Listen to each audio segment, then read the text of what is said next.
तो फाइनली दोस्तों अमे मीन मार भाई बे आई गया था हेलोदर महादेव मंदिर भोला पाटोड़ा में आवेलू छे। आप देख सकते हो मैं अंदर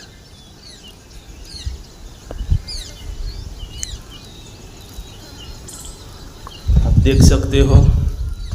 कमेंट में हर हर महादेव लखवा ना भूलता। हेलोदर भोला पाटोड़ा में आवेलू छे।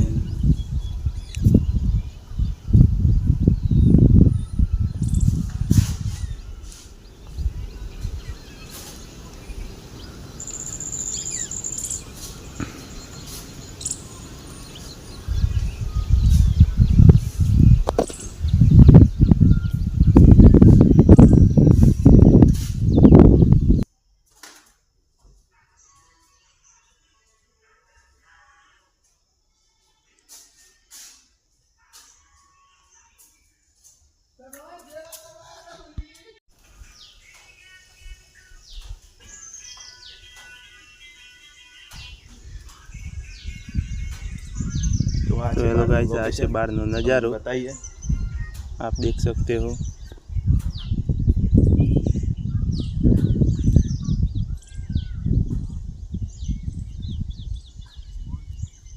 अहींया महाशिवरात्रि पण उजववामां आवे छे।